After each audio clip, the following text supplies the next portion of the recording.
তো বন্ধুরা দেখতে পাচ্তেছো আমি আজকে একটু সকাল সকাল ঘর থেকে বাইরে বেরোলাম। বাইরে বেরোনোর পরে আমি একটু বাইরের পিছনে আসলাম। তো আসার পরে দেখতে পাচ্তেছি এখানে প্রচুর পরিমাণে জল জমে গেছে আমাদের বাড়ির পিছনে, ঠিক আছে। তো জমিগুলো কিন্তু আমাদের, ঠিক আছে। আর এই যে খালটা দেখতে পাচ্তেছো, ঠিক আছে, এইখানে কিন্তু আমরা কালকে মাছ মারছি। মাছ মারার পর রাত্রিবেলা ঝড়ি হয়েছিল। তো ঝড়ি হওয়ার পর আজকে সকালবেলা দেখতেছি প্রচুর, মানে প্রচুর পরিমাণে জল জমে গেছে। জানি না আবার কি এই খালের মধ্যে মাছ হবে কিনা।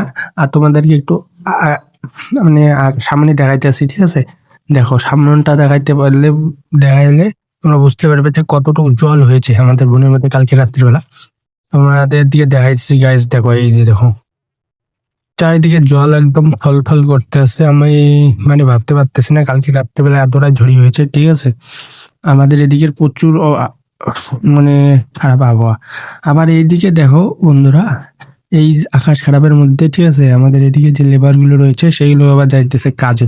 দেখো ছাতা মাথায় দিয়ে যাইতেছে গাইজ, দেখো তোমাদেরকে জুম করে দেখাইতেছি, এই দেখো ছাতা মাথায় দিয়ে কাজে যাইতেছে।